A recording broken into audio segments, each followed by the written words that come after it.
Vape fam, Joel of all Vapes coming at you bright and early on a PNW chilly morning. I've got my great pumpkin coffee mug going on here.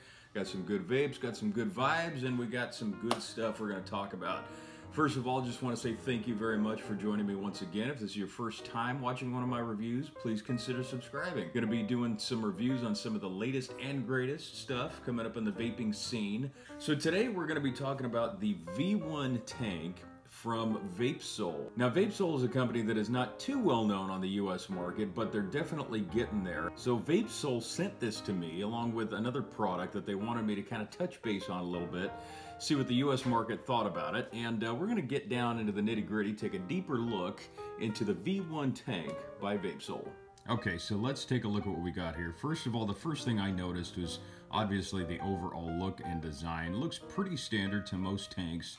The second thing that I noticed was the tapping release cover. Don't know what's going on with that, right? Okay, so we're gonna take a look at the back and just kind of look at some of the specs. V1 tank, top fill tank. Okay, so that's pretty cool. The top fill tanks are starting to get really solid buzz. Now it says here you can open the top cover to fill it by clicking the gold buttons. So we'll definitely take a look at that when we bust this out. The tank coil with 4 heater coils, Canthal heating elements, supporting 40 to 120 watts. Best that you use it between 50 and 110. Okay, so everybody's got their standards. A manual, some spare parts, an extra coil, and a stainless steel top fill tank in the box. Okay, so let's bust this bad boy out and take a look at what we've got. Okay, there is your user manual. Let's just take a quick little gander at this and kind of see what we got going on here. Okay, so it's a pretty standard of everything that we pretty much just talked about. Okay, so let's stick that aside and take a look at the actual tank design now. So let's bust this bad boy out. So it looks like we got a Delrin drip tip here, removable. All of the Delrin, right? Okay, so going back to the manual, it says that we have about a 2.5 milliliter capacity. So it actually looks like it should fill a little bit more than just 2.5 milliliters.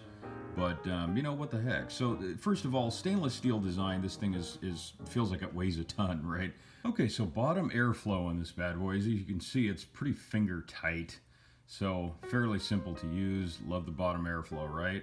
And then we've got the bottom 510, which is kind of an interesting little electrode that's sticking out. Typically you see these that kind of encompass the entire diameter of the bottom portion of this, and this is just like a little spit right there. But I mean, you know, how much do you need to really make the decent amount of contact, right?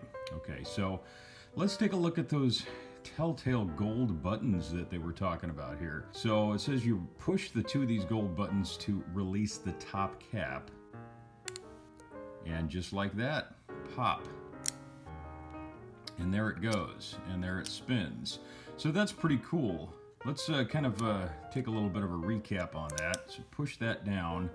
Let's look at it from the side so we can actually see it work here. Okay, so it's a couple of release buttons. You can see little spring-loaded buttons in there. And you have your rubber gasket right there. It's pretty standard for a lot of top fill tanks these days. So let us put the top back on, take this bad boy apart, and just kind of take a little bit of a deeper look at the coils. Okay, so these look pretty standard. The EXO XL from iJoy has coils very similar to this. And boy, this bad boy is really screwed in there. Okay, so that ain't coming out without some pliers. There we go. Okay, I guess you need a little bit of manpower in there. It's still the morning for me, guys. So this is a screw-on coil. There are a lot of brands that are actually moving away from the threaded coils. I like, you know, I'm really beginning to like the threadless coil system these days. Okay, so we're gonna screw the coil back onto the base, and then we're gonna screw the top back on. So there is your spare coil, your spare extra coil, spare O-rings, with your spare glass sleeve in the event that you drop and break. There is the V1 tank by Vapesoul, 2.5 milliliter capacity. Okay, so now what we're gonna do is get a friendly, happy little mod of mine, and I'm going to mount this bad boy little mod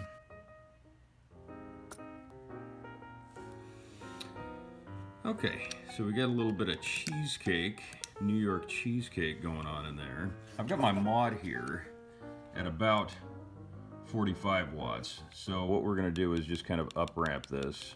Boom, 50 watts. And I'm actually just gonna kind of let it sit there, let it do its thing, just kind of let it prime a little bit. You know how we do it, you know. Okay, so just kind of let it sit. Now, I have looked online at the V1s, and US price point is typically anywhere between about 30 to 40 bucks for these. And I'll definitely put a link in the comment section below in the video so you can find out where you can buy these. So we're gonna give this a little bit of a fire just to kind of prime it along.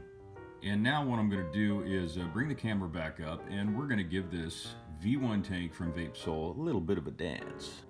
Nothing like a good black coffee to cleanse and refresh the palate in the morning, you know what I mean? Okay, so we got our V1 tank going on here, and it's been fully primed at this point. Now, the one thing I will say is that my personal experience with the large capacity coils, the big fatties with the 4 and the 5 and the 6 little chamber compartments, typically take a heck of a lot longer to prime than your average just single twirly coil, you know what I mean, with the Canthal. And I mean, as you can see at the top of the tank right here, we have an abundance of bubble creation, which is just you know, evidence of the oxygen escaping all the cotton there, and the juice really soaking in and doing its thing, which is good. So bottom capacity wattage output is 50 watts, which is, you know, where they say anywhere between 50 to 110 watts is pretty much the best little area for best experience. I, you know, just hit the fire button a couple times just to kind of warm it up a little bit. So let's give it a solid inhale with the airflow intake open all the way. So let's give this a shot. Okay, so first inhale was actually pretty weak, so I'm going to ramp this up to 55 watts and see what we can get from that.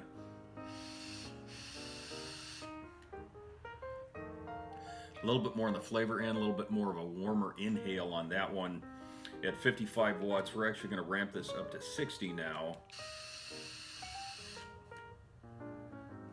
That seems to be a little bit more of an effective sweet spot for me. Now, I'm working with the juice that's kind of low in the flavor area, so I'm not going to blame the V1 tank too much on that one. But so far at 60 watts, I'm getting a pretty good flavor. Let's bust this up to 65. That's not bad. 65 watts is just about perfect for me. That's my sweet spot. The one thing that I did notice, unfortunately, is as I'm inhaling with the air intake valves open all the way here, I'm getting kind of an annoying little whine every time I inhale. I'm sure all you guys can hear that. That's kind of a pain in the butt for me. You know, I'm kind of one of those picky little dudes that likes everything to work perfectly the first time. Overall, my experience of this is pretty solid. It's not leaking, which is absolutely fantabulously beautiful. I hate a leaky tank, as I'm sure most of you guys out there do too. Now, the one thing I will say that is a very good positive for me with a 2.5 milliliter capacity on this tank is that it's not going to take me very long at all to vape through this stuff. And I don't like massive fill tanks unless I find a flavor that is an absolute ADV. And for me, that's pretty hard to do. There are some flavors that I really, really like over others, but you know, to be perfectly honest with you, maybe it's just a finicky palate that I have, but if you're like me, there are so many good flavors that you really, really dig. Anything massively over 2.5, 3 into the 5 and 10 milliliter capacity, and believe me, there are those fat boys out there that are like that, and you guys know it. I'm almost kind of getting really jittery and waiting just to go through that stuff so I can refill it with something I really love. But the 2.5 milliliter capacity is absolutely perfect for me, and especially over the fact you don't have to fill it all the way to the top, you know what I mean? So in spite of the fact that it does have a little bit of an irritating whine to the inhale, I'm sure that's basically just the way it was cut and the overall design. Hopefully not everyone works like that, okay? So I would say on a rating scale between 1 to 10, my opinion of the V1 tank by Vapesoul so far is, I'm gonna give it a solid 9.5. half of that is because of the annoying whine. But I'm getting a really good flavor just from the initial priming of this. And there have been a lot of tanks before in the past where I've tasted the, you know, just the flavor of the inhale has been kind of funky, and nobody likes that funk, you know what I mean? So Vapesoul, I think you got a really good product going on right here. Price point anywhere between about 30 to 50 bucks, depending on where you go. And like I said, I'm gonna put a link in the comment section below where you can pick this up for yourself. So if any of you guys have any questions on the V1 tank by Vapesoul, definitely put something in the comment section below. Message me here on YouTube or slam me a DM on Instagram, okay? I always love hearing feedback from my friends, followers, and fans and family. Some of you have adopted yourself to the family level at this point. Joe of all Vapes is a loving man. I've got a lot of love to spare. And speaking of love, folks, spread it, because there is a very severe lack of love in this world. So love yourselves, love each other, stay incredibly humble. Thank you once again for watching this AM edition of Joe of all Vapes. Really super appreciate it. And one last thing to y'all, keep it incredibly, amazingly cloudy, and pinky out, folks. Always pinky out. Hey everybody, this is Joe of all Vapes. Thank you for watching. For the best in vape reviews, pound that subscribe button, and don't forget, vaping saves lives.